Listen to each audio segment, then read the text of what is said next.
If you saw my previous video, you know some of the wonderful health benefits of cabbage, but today I'm going to share the versatility of this super veggie. We all know that cauliflower has been all the rage for a rice substitute for the past few years, but move over cauliflower because there's a new veggie in town, and that's cabbage. Let's get cooking. Begin by preheating a large pan over medium heat. While your pan is heating, begin prepping your veggies. If you've seen my previous videos, you know having a garbage bowl next to you during prep is a time saver. Here I am repurposing the mushroom container as my garbage bowl. Less dishes is always a win-win, right?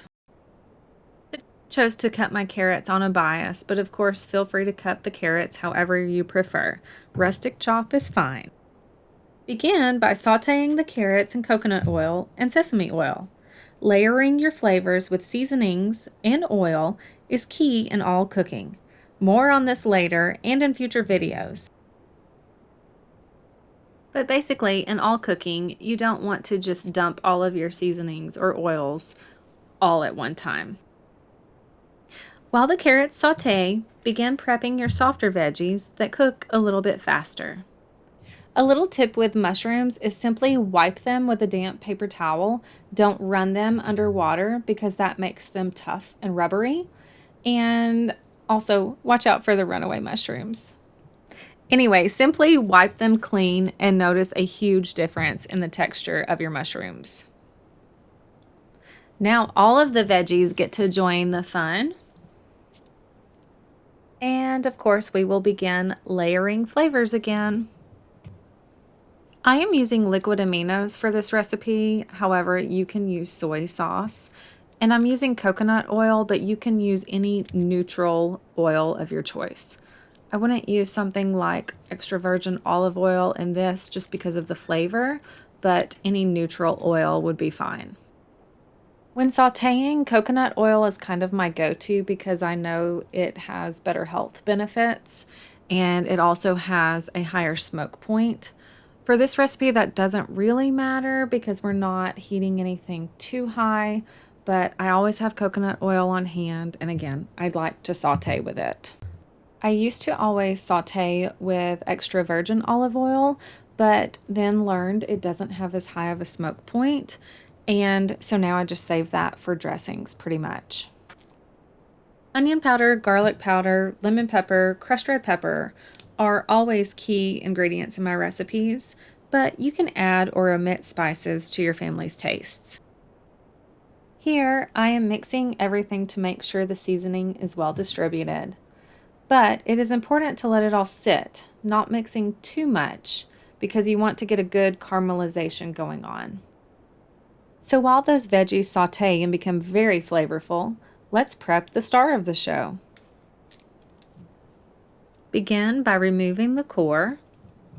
Notice I'm still using my mushroom container for my garbage bowl, but maybe I should call it compost bowl. So leave us a comment below. Do you compost? Because that is something that I'm interested in doing. I just haven't really known where to start. So I'd love to hear from you all as far as any tips or tricks in composting. So while I was off on a tangent of garbage bowl versus compost bowl, I was prepping the cabbage, and basically you want to finely chop it to a rice-like consistency. Stir the veggies a bit and then back to chopping more cabbage.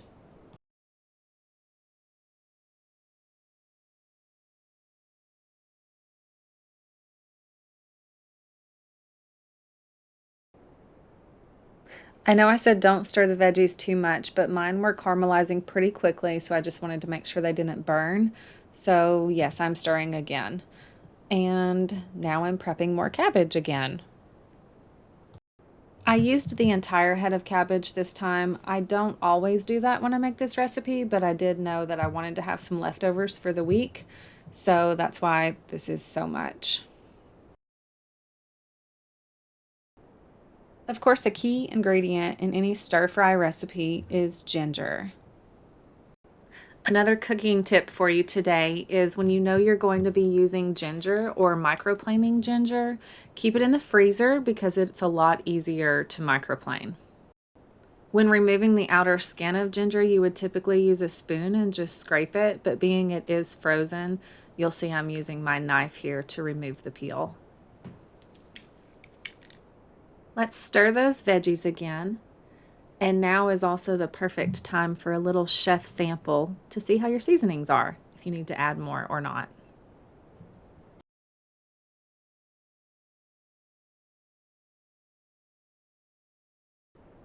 Just as important as layering flavors, tasting along the way after layering is key. I guess that's why my dad always said, you should never trust a skinny chef. My veggies are caramelizing nicely and you can see that I'm getting some good color on them. So now I'm going to take advantage of some frozen veggies. These are from Aldi and they're always a good go-to for us. Keep in mind when adding anything frozen to a pan that's already hot, of course that's going to drop your temperature down, so you may need to adjust accordingly. Being I've added some extra ingredients now, I am going to, you guessed it, add more seasoning. Sesame oil and amino acids or soy sauce are one of my favorite flavor combos.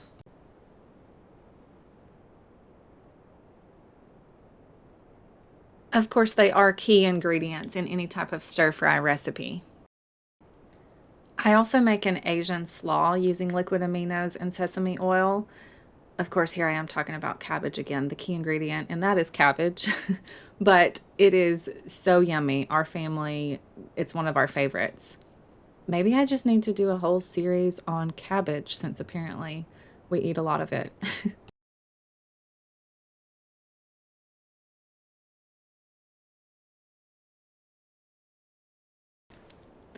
Now let's microplane some ginger for that extra yummy flavor. If you don't have a microplane, go get one today. They are great not only for microplaning ginger, but I use it for garlic sometimes. You can use the microplane for lemon zest, which is important in a lot of recipes, or lime zest, or any type of citrus zest. So if you don't have a microplane, go get one. Now it's time to add another favorite of mine, and that is water chestnuts. I can eat these right out of the can, but if your family does not like water chestnuts, then you can completely leave those out of this recipe. I just like the extra crunch they add. While these veggies saute a little bit longer, I'm going to use that time now to go ahead and crack all of my eggs.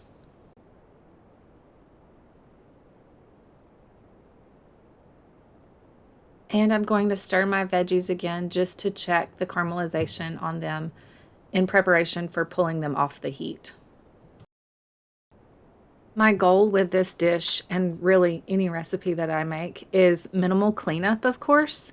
So I am removing these veggies into a dish that I know I'm going to later use for the leftovers, and I'll store the leftovers in that dish. But I need everything out of the pan now because I'm keeping this a one-pan meal. So now I'm going to fry up my eggs. Notice I'm frying my eggs in the sesame oil. Here again, layering flavors. That sesame oil will infuse into the eggs and give the eggs the sesame oil flavor as well. And I'm adding seasonings, layering some more. I guess the thing to remember is when you're adding another ingredient to your recipe that you're cooking, you want to flavor, but you don't want to over flavor, so it's always important just to taste a little bit along the way. I read somewhere that you should taste test your meal that you're prepping at least 12 times during the cooking process. Of course, I read that and thought, well, there's too many variables at play there, but it is important to taste along the way. Do I count that I've taste tested 12 times? Absolutely not. Back to cooking eggs. Finish cooking your eggs as you would when you're making scrambled eggs, but leave large pieces that you'll chop later. Now let's fry up some rice. Cabbage. Sesame oil, aminos, and rice vinegar are going to be your key ingredients again for that wonderful stir-fry flavor that we all know and love.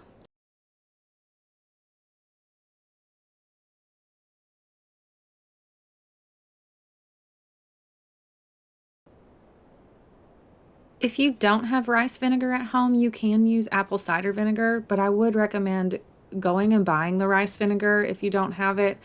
It is about the same price as any other vinegar, but it's just a mild vinegar that really adds a great flavor to this recipe. We love vinegar in our house, so we also use rice vinegar when we make salad dressings or even just to put our cucumbers in because we love cucumbers in vinegar. I don't know about you guys. And I'm just adding more of the same seasonings that we've been using along the way. Now we're going to microplane some more ginger.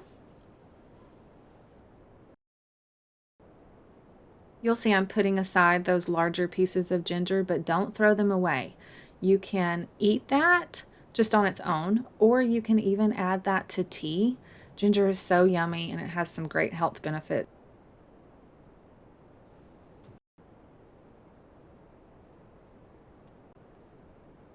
Let's stir the cabbage to incorporate all of those seasonings. And then I'm going to add a little bit more of my liquid aminos and my sesame oil.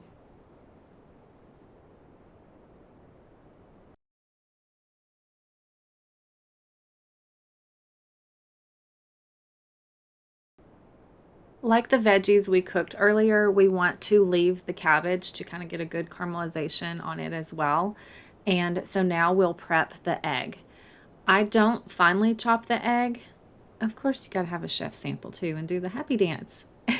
I don't finely chop the egg. I do a rough chop. I like larger pieces of egg in this dish because we aren't having any type of a meat protein. So that is your protein.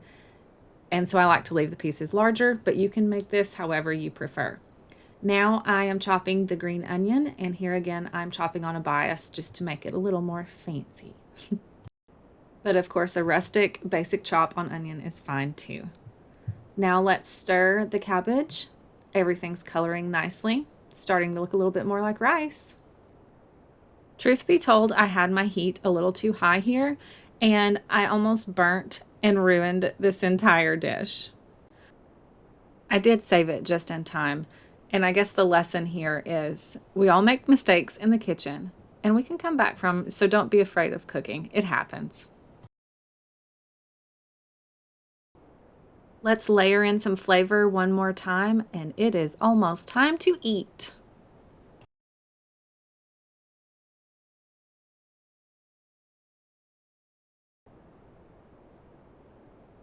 And there is that signature stir-fry color that we want. Now let's add back in all of our cooked veggies.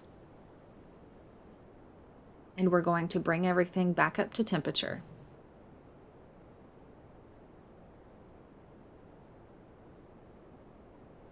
Does that look like veggie fried rice or what?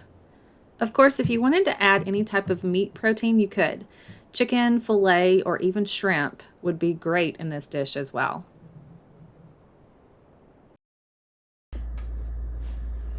Okay, friends, here it is. And I like to top mine with a little bit of fresh green onion. Okay, let's give it a try. Get a little bit of the rice.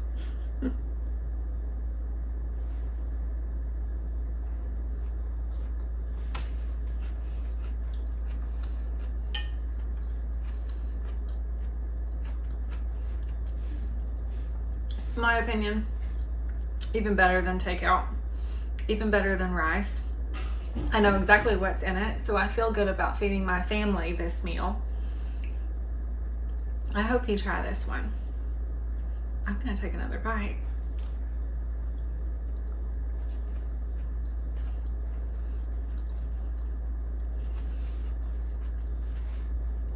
I can't believe that's cabbage.